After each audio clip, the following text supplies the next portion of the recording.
Chapter 5 Boxes The borrowed sneakers struck the sandy road with a sound that was more of a thuff than a thud. Blue tried to focus on that sound, tried to make it faster. Thuff, thuff. Think about that. Not the house. Not Ida. Not the relatives, or the attic, or the boxes, or another whole stupid day without a single call from. Blue's chest ached, but he told himself it was just his heart getting stronger, pumping harder. It was sending blood to his feet so that they could get him to the sign in 12 minutes. Don't think, just thuff. But Blue had learned that running and thinking went together whether he wanted them to or not, and this morning was no exception.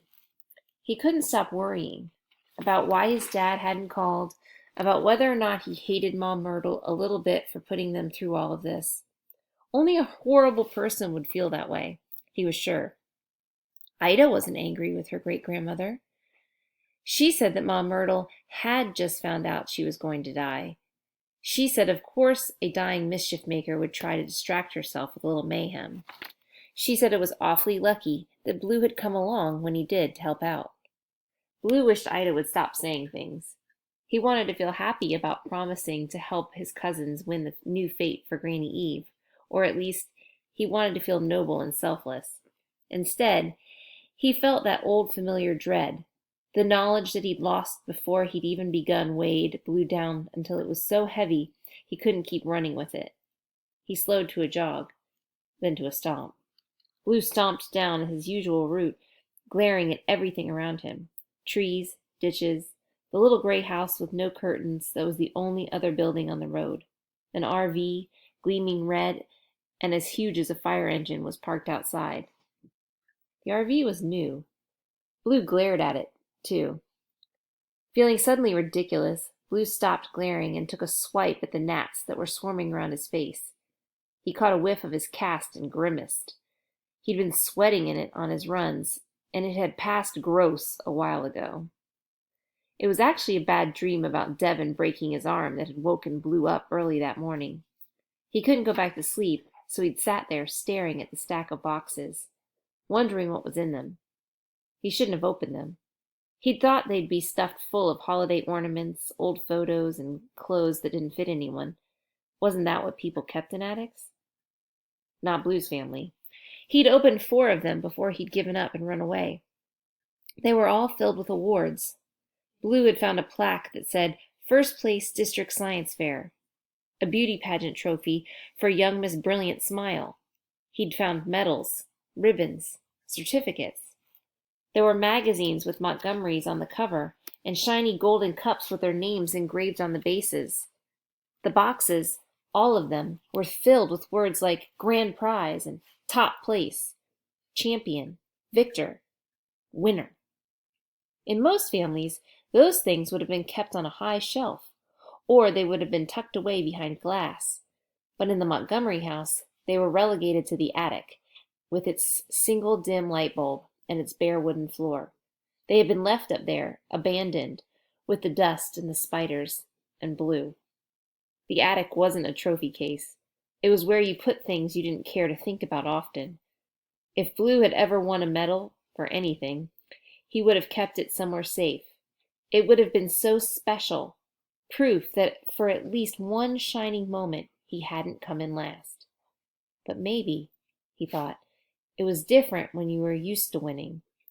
What if everything was different for someone like that? A scream lived inside of Blue. He hadn't realized it, but he felt it now.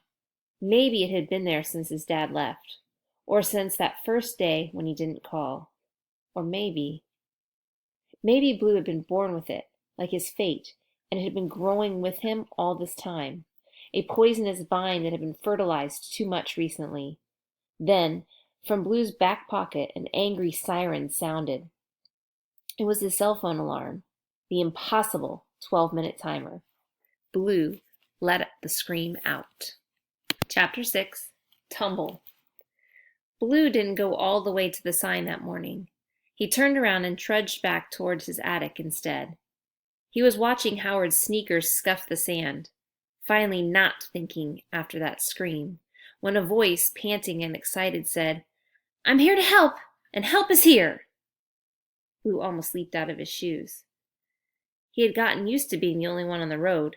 The other Montgomerys were all too busy fawning over Ma Myrtle to exercise, and besides, he ran early to avoid the worst of the heat. He spun around and saw that a girl around his own age had appeared behind him. Her cheeks were flushed as if she'd been out for a run, too, but she was wearing pajama shorts and a nightshirt with a picture of a man in a spangled white jumpsuit on the front.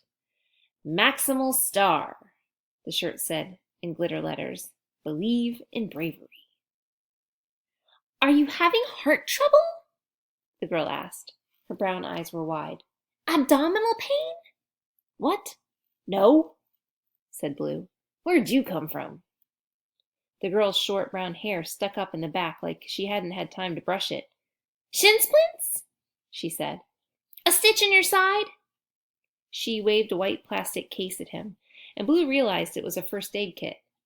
I'm fine. I heard you scream. No, you didn't, said Blue automatically. He felt a blush rising up his neck. That was somebody else. The girl squinted. It was you. Her tone was matter of fact. She stared down at his feet. Maybe you've got an ingrown toenail. This girl was weird, even by Montgomery standards. My toenails are fine, Blue said. Did you follow me all the way out here? Was she spying on him? There was a lot of spying going on at the house. Everyone was sizing up the competition, trying to gather dirt on everyone else so that they could tattle to Ma Myrtle and get a rival disqualified before the next crescent moon rose, in case it was the red one. It was only 7 days away. Blue had spied a new lunar calendar on the wall in the kitchen. The red sickle moon was supposed to appear sometime in the summer.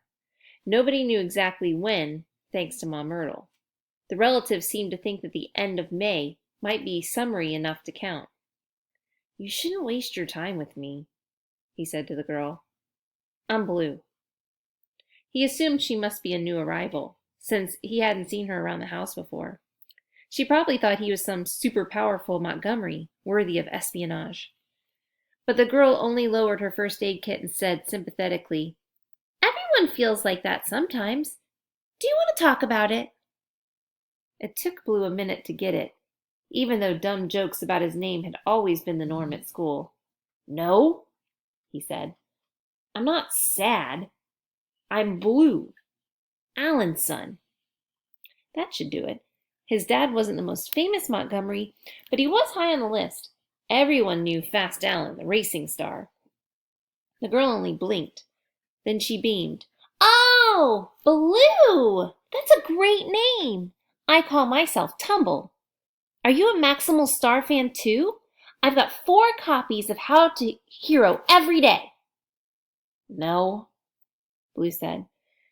Isn't that the guy who has the protein shake infomercials? She deflated.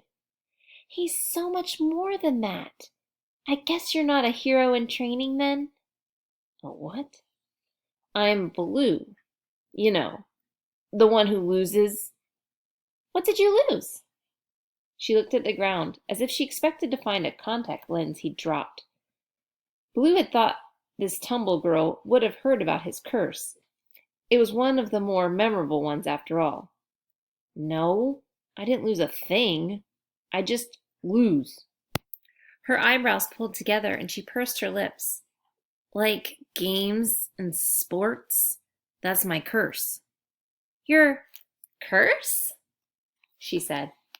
Yes, Blue said impatiently. That's mine. If you want to be specific, I lose competitions of skill. Ma Myrtle's never going to pick me, so you're wasting your time if you're spying on me because you think I might beat you. I can't beat anybody. Tumble stood there with her head tilted for so long that Blue was suddenly worried he'd misread the situation. What's your fate? I mean, do you have a good one or a bad one? What if she hadn't been spying on him at all? Or, oh no, what if she had one of the really bad fates, so bad that if she didn't even want to talk about it, and Blue had just asked? Hey, he said. You don't have to tell me. I didn't mean to be a jerk. She didn't answer. And you can stay in my attic if you want, he added hastily. I mean, since you just got here and the rooms are all gone, I can sleep in Granny Eve's car or something. It'll be fine. That snapped her out of it. Tumble shook her head. Why would I want to sleep in your attic? I'm from next door.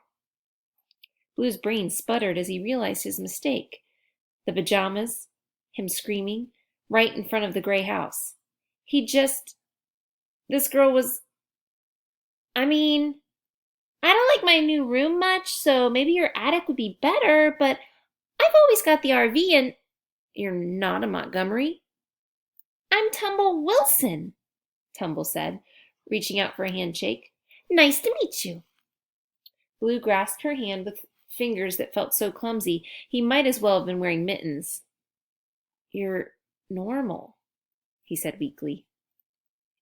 Tumble pistoned his hand up and down. I prefer, she said, to think of myself as potentially extraordinary.